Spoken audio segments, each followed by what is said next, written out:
आज हम हल करेंगे कक्षा 8 गणित प्रश्नावली 5.3 प्रश्न नंबर 6। निम्नलिखित संख्याओं में प्रत्येक के लिए वह सबसे छोटी पूर्ण संख्या ज्ञात कीजिए जिससे इस संख्या को भाग देने पर यह एक पूर्ण वर्ग संख्या बन जाए। इस तरह ज्ञात की गई संख्या का वर्गमूल भी ज्ञात करना है। तो ये जो संख्याएं दी हुई हैं, तो हमें वह छोटी सबसे पूर्ण संख्या ज्ञात करनी है जिससे हम इन संख्याओं में भाग दें तो भाग देने पर पूर्ण वर्ग संख्या बन जाए, और उसके बाद फिर जो संख्या आएगी उसका वर्गमूल भी निकालना है। तो हम यहाँ पर हल करते हैं।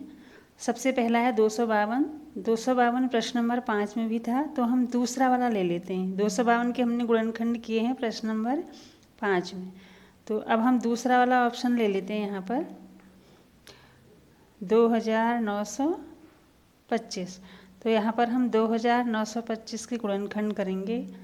2925, ठीक है। तो इसमें हम सबसे 2 का भाग जाता नहीं है, सबसे पहले 3 का भाग देंगे, ठीक है। 3 नम्मा 27, 3 सत्ते 21, 3 पंचे 15, फिर 3 का भाग जाएगा, 3 तिया 9, 3 दूनी 6, 3 पंचे 15। अब 5 का भाग जाएगा, 5 छक्का 30, 5 बचे 25, फिर 5 का जाएगा, 5 एकम 5, 5 तिया 15, फिर 13 का जाएगा, 13 एकम 13। अब ये जो अभाज्य गुणनखंड है यहाँ पर हम लिख लेते हैं इसको। 3 गुणा 3 गुणा 5 गुणा 5 गुणा 13। अब 3 का भी जोड़ा बन रहा है, 5 का भी बन रहा है, लेकिन 13 का नहीं बन रहा है, तो एक 13 यहाँ पर नहीं है। तो वह सबसे छोटी पूर्ण संख्या 13 ही होगी जिसका हम इसमें भाग देंगे, ठीक है। तो अब हम यहाँ पर लिखेंगे 2925 के अभाज्य गुणनखंड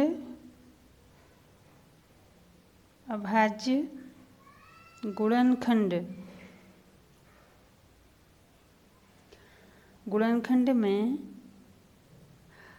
13 युग्म में नहीं है, युग्म में नहीं है, ठीक है, नहीं है। अतः 2925 में किसका भाग देंगे हम? 13 का। तो कितना आएगा? 13 का भाग देंगे तो पहले 2 बार जाएगा, 13 दूनी 26, फिर 2 बार जाएगा, 13 दूनी 26, फिर 13 पंचे 65, 225 बार जाएगा। तो वह पूर्ण वर्ग संख्या आ गई 225। तो अब 225 का हम वर्गमूल निकाल लेंगे।